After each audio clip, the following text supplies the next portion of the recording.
Λοιπόν, αυτό εδώ είναι το σπίτι στο Σούρπι.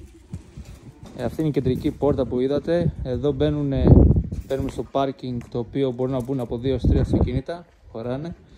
Το έχουμε χωρίσει σε 3 διαμερίσματα. Όλη η γη, το μέγεθος της γης εδώ πέρα είναι γύρω στα 585 τετραγωνικά μέτρα.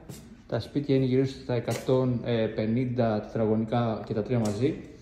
Εδώ είναι το πρώτο, το οποίο είναι σαν γκαρσονιέρα, δεν έχει φτιαχτεί η τουαλέτα και η κουζίνα, όπως βλέπετε εδώ. Εδώ μετά έχουμε πιο δίπλα το διάρρη. Εδώ είναι το σαλόνι. Μετά έχουμε εδώ την κουζινούλα και το μπάνιο.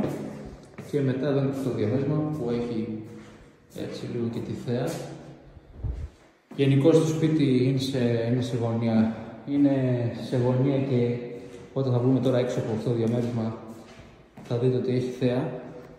Και εδώ είναι και το δεύτερο δωμάτιο.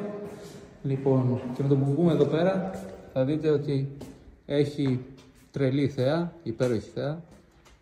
Και 10 λεπτά από εδώ πέρα μπορείς να πας και στην παραλία. Εδώ έχουμε ένα ξυλόφουρνο.